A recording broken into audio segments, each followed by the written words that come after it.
La resurrección del Segundo Imperio fue apoyada por los conservadores mexicanos y la Iglesia Católica con el ejército francés, los voluntarios de los ejércitos austriaco y belga. El gobierno imperial, sin embargo, dependía de las tropas europeas para defenderse de los rebeldes republicanos, apoyados por Estados Unidos con Benito Juárez y los liberales mexicanos que fueron perseguidos por todo el país, hasta ser arrinconados. En el paso del norte, la resistencia guerrillera contra el imperio de Maximiliano fue una constante en varias partes del país, especialmente en el centro y norte, tras una serie de problemas que debió enfrentar el imperio francés de Napoleón III.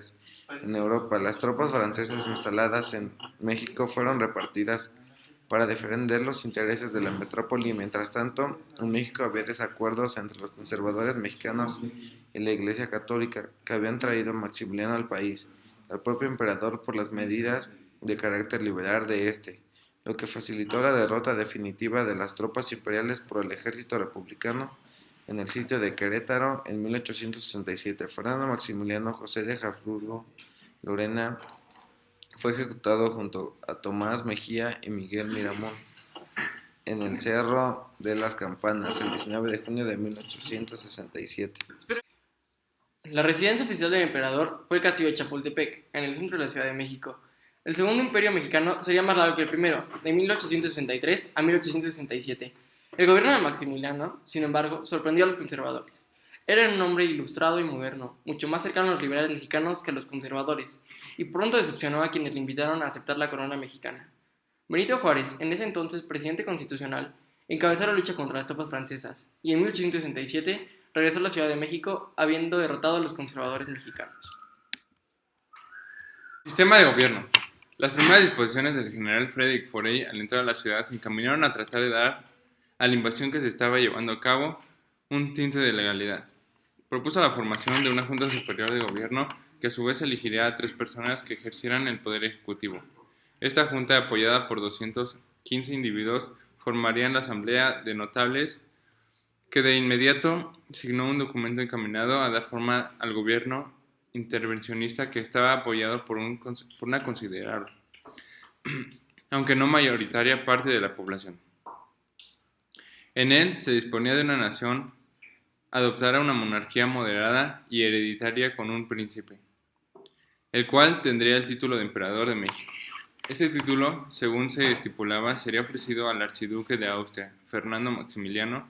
Posteriormente se declaró que el poder ejecutivo provisional llevaría el nombre de regencia. A pesar de las críticas a su presencia invasora, desde las primeras disposiciones, Maximiliano dio muestra clara de su posición liberal con respecto a ciertos asuntos como reapertura de la universidad que Juárez, por considerarla reaccionaria, la había clausurado. Durante el imperio, por ejemplo, no se habló nunca de arrebatar a los nuevos dueños los bienes nacionalizados del clero. Más aún, una de las primeras disposiciones del emperador fue conceder la total libertad de la prensa para que todos fueran libres de emitir opiniones. Posteriormente, el gobierno imperial dispuso que los curas debían aplicar los sacramentos sin exigir remuneración. Las rentas que se percibían por la nacionalización de los bienes eclesiásticos serían entregados al gobierno. El emperador y sus heredados gozarían con relación a la Iglesia de los mismos derechos que gozarían los reyes de España. En sus colonias habría un control civil sobre los matrimonios, nacimientos y defunciones, así como sobre los cementerios. Emitió la primera ley de trabajo en el México independiente, donde se establecía jornadas de 12 horas con 2 de descanso.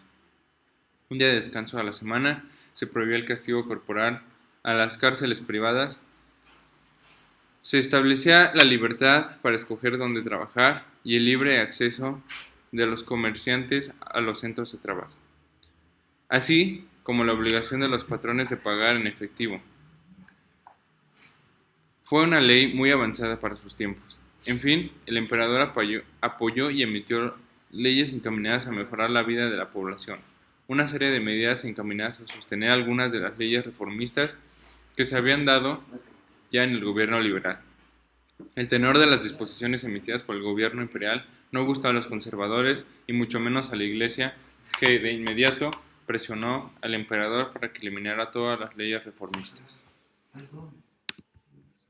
expansión y caída de esta monarquía se posibilitó más por factores externos que por propios. Los planes de posicionamiento francés en ultramar aprovecharon el hecho de que los Estados Unidos de América se encontraban inmersos en la Guerra de Sucesión, lo que garantizaba que estos no intervendrían en posición de apoyar a los federalistas mexicanos.